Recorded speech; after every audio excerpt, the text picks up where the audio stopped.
Nueva oportunidad para aquellos y aquellas que no pudieron ver la presentación, no pudieron acercarse al libro. Y está en línea Cecilia para charlar un ratito. Ceci, muy buenas tardes, ¿cómo estás? Hola Alicia, muy buenas tardes a vos y a toda la audiencia. Hoy por fuera de la columna, porque hoy está el libro, así que ya vamos a tener tiempo. Yo fui punteando cosas porque tenemos para hablar en la columna una cantidad de temas, pero hoy me parece que le vamos a poner ahí la mirada al libro, como me decías. Y bueno, Alicia, todos los temas conectados, ¿no? Porque como esta es la semana del 24 de marzo, seguramente tendremos temas con el Día de la Memoria, Verdad y Justicia, pero bueno, esto tiene que ver con acontecimientos un poco anteriores, pero también hace a la conformación de una matriz de relaciones sociales en las cuales los derechos quedan como en el debe, ¿no? Así que seguramente tendremos cosas de las que hablar. Arranquemos contándonos y contando a la audiencia de lo que fue la presentación en Encarnación, organizado por una organización feminista, ¿no? Cuñaroga. Contanos un poco la experiencia. Bueno, es la primera vez que vamos a Encarnación. Una compañera de esa organización había venido el año pasado cuando hicimos la presentación del libro artesanal, que es la primera versión de este libro. Lo que nosotros vamos a presentar hoy, y es lo que presentamos en Encarnación, es una versión como más económica del libro, también ilustrado, pero con algo más parecido a lo que se le llama el formato fanzine, que es un librillo en general de tapas blandas. Bueno, no es exactamente un fanzine tampoco, pero es como un cuadernillo que conserva las ilustraciones originales, el mapa, las guardas, los sellos, pero con menos elementos artesanales que el libro que lanzamos el año pasado, también para poder hacerlo más accesible, ¿no? Y porque el libro artesanal cuesta hacer, entonces se pueden hacer pocos, y bueno, acá tenemos la oportunidad de hacer un pocos más y que pueda circular el mayor número. Así que bueno, nuestra decisión fue, en la medida de lo posible, que la primera presentación de esta versión sea en algún lugar de Paraguay, y bueno, gracias a estas relaciones que se van tejiendo, hay que tener en cuenta que la ilustradora, que es Florencia Aguirre, vivió bastantes años en Paraguay, entonces hay relaciones.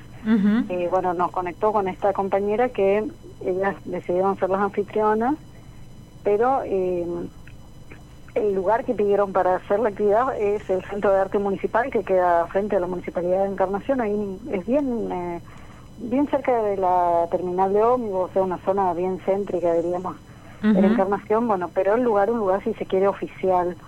La verdad es que, bueno, no había nadie de las autoridades ni nada, o sea, la actividad fue de la gente que la organizó, con la gente que ellas habían invitado, ¿no? Y la verdad fue muy linda la experiencia.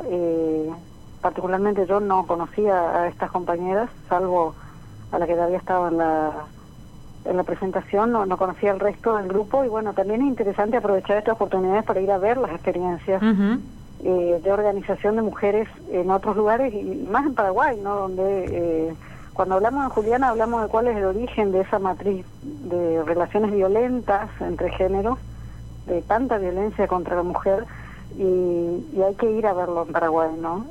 Cuñaroga es una organización que nació hace mucho tiempo, en 1998, es una organización de 25 años de trayectoria, que se inició con la idea de su fundadora de hacer una casa refugio por situaciones de violencia de género que vivía una familiar suya, y bueno, con el paso de los años fue derivando en una organización feminista que no es un refugio, se sigue llamando Cuñaroga, ¿no? Que es la Casa de la Mujer, pero hacen otro tipo de cosas, ¿no? Y trabajan mucho el tema, por ejemplo, de la participación política de las mujeres, la inserción laboral de las mujeres, la independencia económica, bueno, otros ejes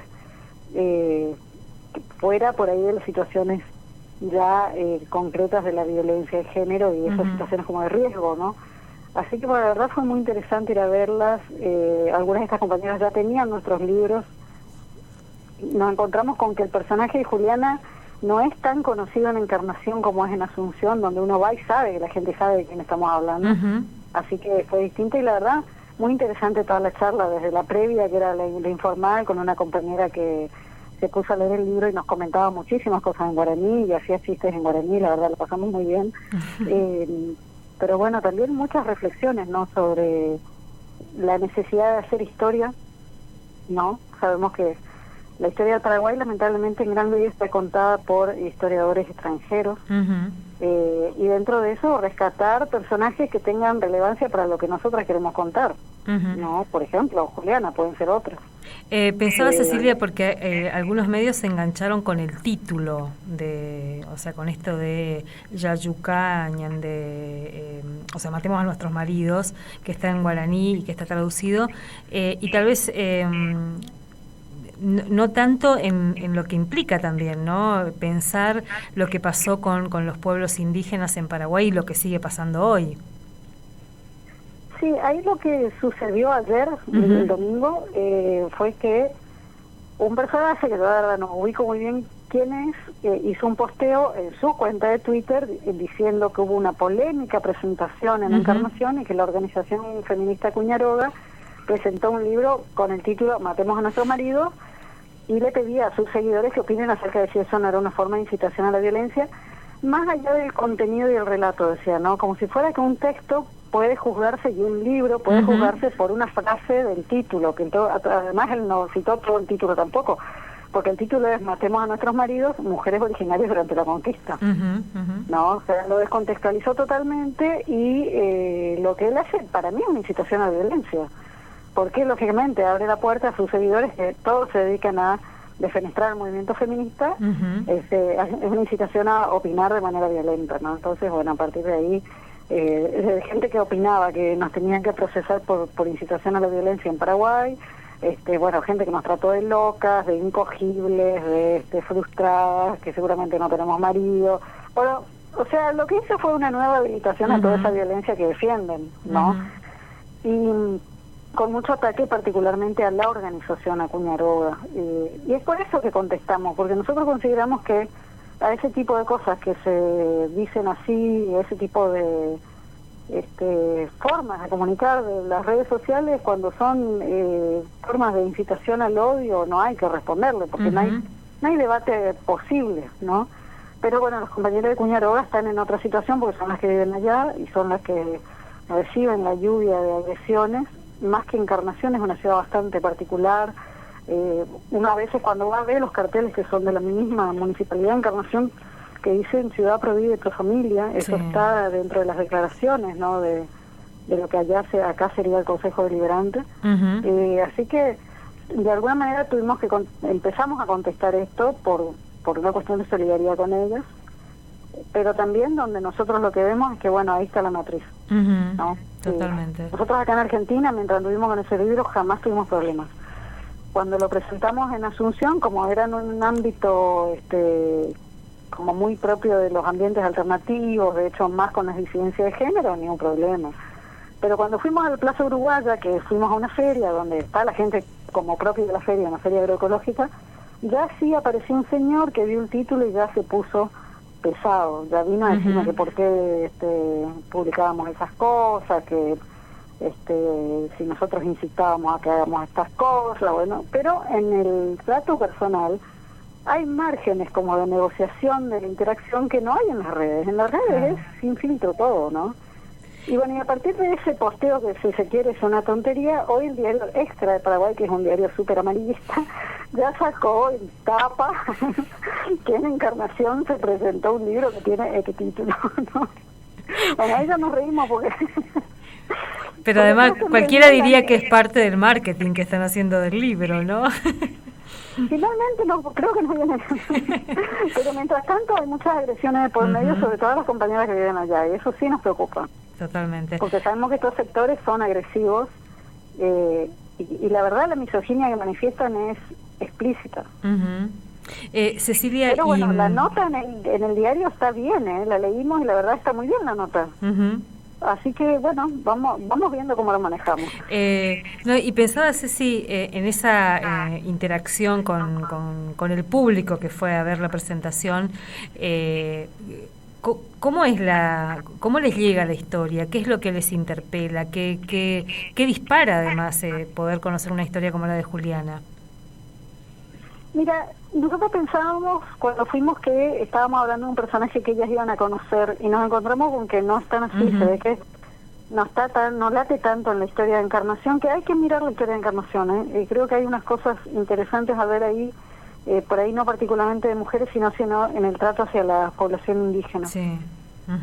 Pero Villa Encarnación es refundada en la década del 40 del siglo XIX, se quita a los habitantes de la antigua reducción para hacer la Villa de la Encarnación, y eso por orden del gobierno de Carlos Antonio López, para constituir ahí un puerto que para el Paraguay era estratégico. Entonces se saca a la población indígena de los descendientes de la antigua reducción por la fuerza y se forma este puerto. Entonces es como que es una sociedad más nueva, ¿no? Donde por ahí la memoria de lo colonial no está como está en Asunción y en los alrededores.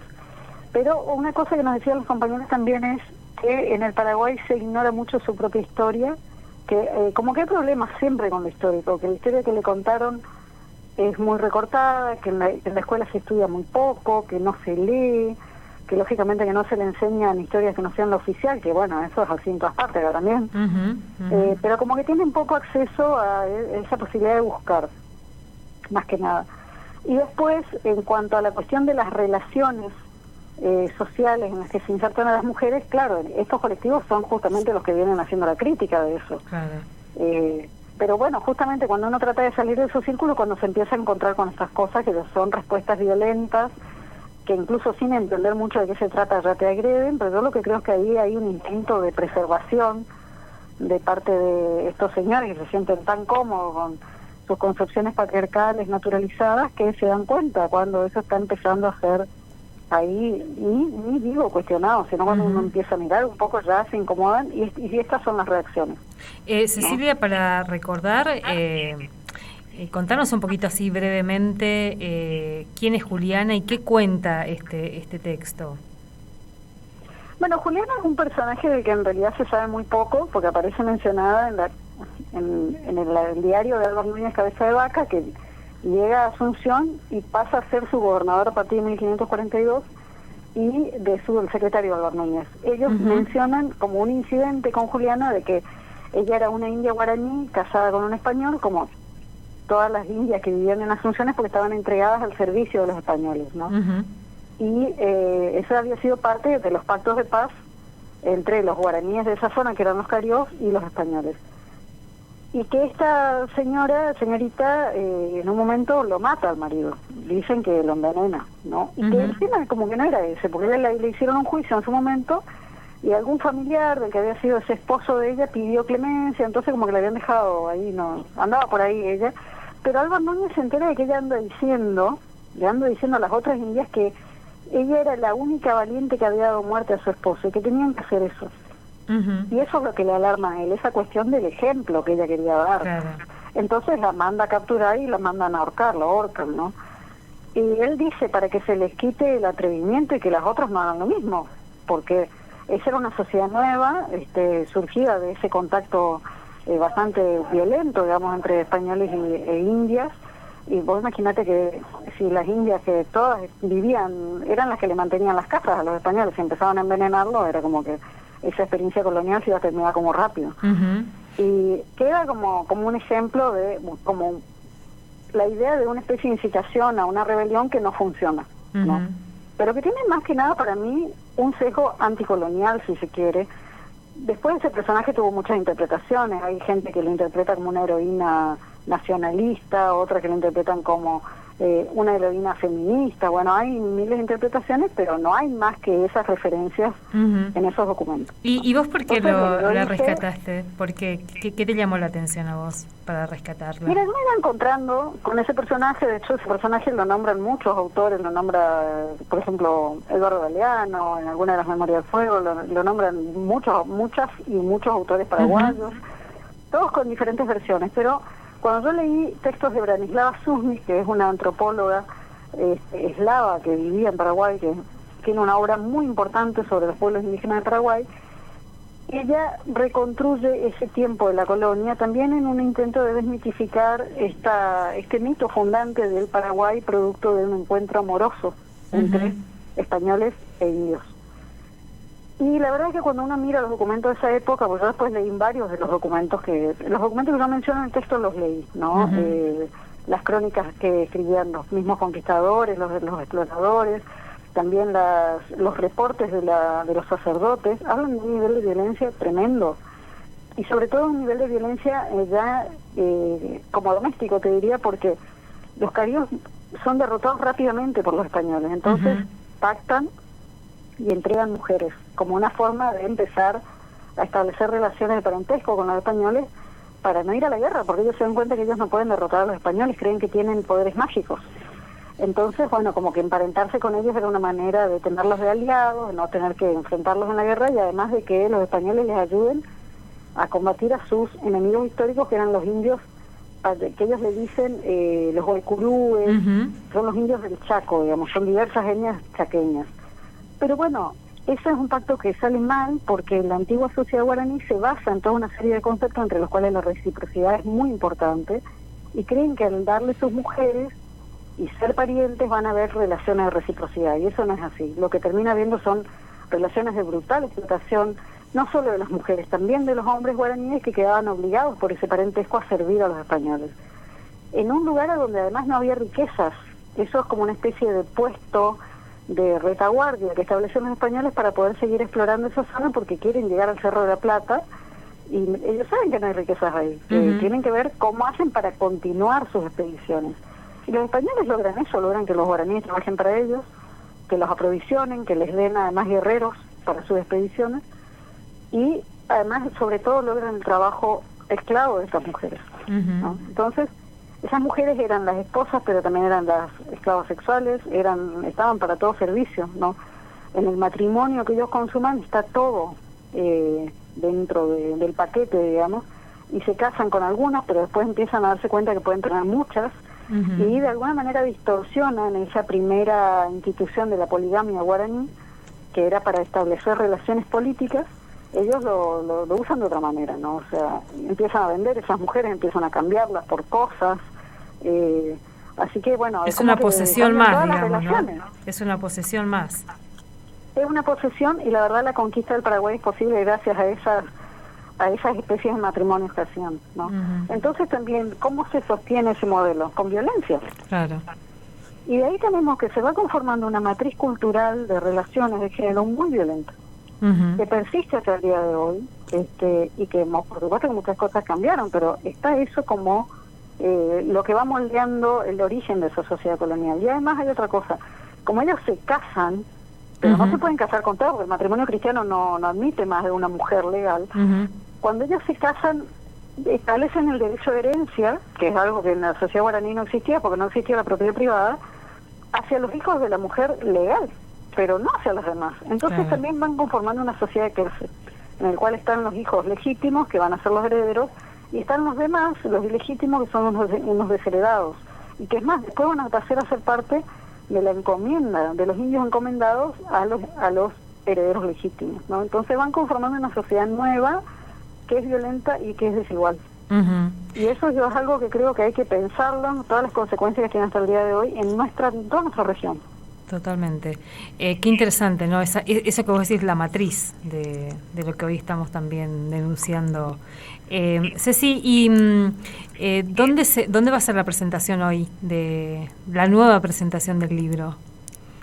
Bueno, hoy hay una muestra que está hace varios días en el Museo de Arte Juan de París, con Gabriel Sarmiento, que se llama Desde los márgenes sensibles. Esto en realidad es una muestra que tiene diversos capítulos, y que hoy nos invitaron a ser parte de hacer la presentación del libro en el marco de esa muestra, que tiene que ver con diversas expresiones artísticas locales y de mujeres.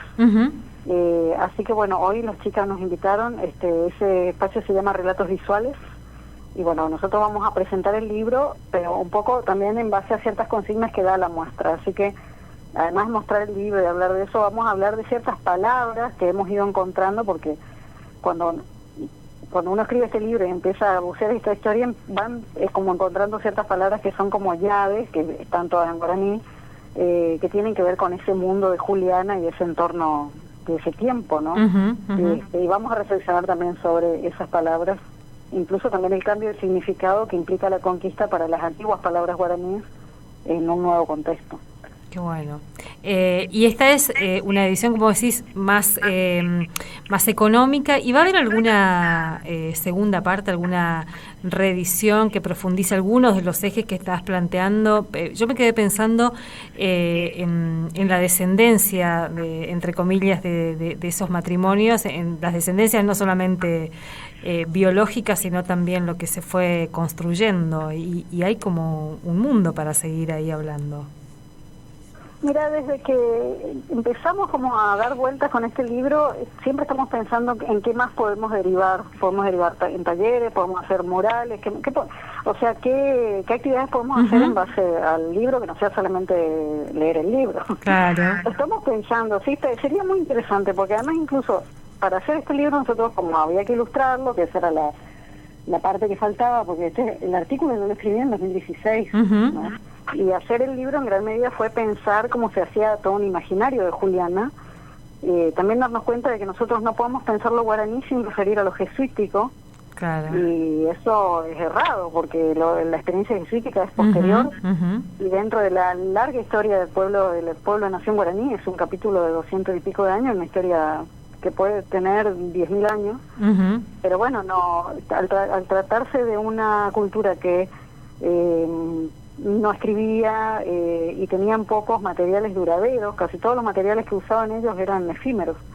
No hay muchos testimonios de cómo era el arte de ellos. Entonces, bueno, muchas cosas tuvimos que pensarlas y suplir cosas, bueno, ir haciendo un imaginario de ella, que no sea toda la imaginería que nos dejó el periodo jesuítico. Totalmente. Así que bueno, es como que hicimos toda una tarea, nuestro esfuerzo estuvo en esa tarea de imaginar para dibujar, que la tarea de dibujar fue de Florencia Aguirre, ¿no? Pero tenemos que seguir pensando, ¿qué más puede salir? ¿Qué otras inspiraciones nos puede dar Juliana para seguir pensando, no? Así que bueno, hoy pueden ir y de paso también se pueden imaginar qué otros recorridos puede seguir esta historia. Ceci, muchas gracias, y esta semana nos vemos a encontrar. Sí, vamos a ver como una semana cargada, ¿no? Sí. Pero sí, tenemos que encontrarnos en la semana. Dale. Un abrazo, hasta luego. Bueno, hasta pronto. Cecilia Rodríguez, y anticipando la presentación de Juliana, que tiene ese otro nombre tan provocativo.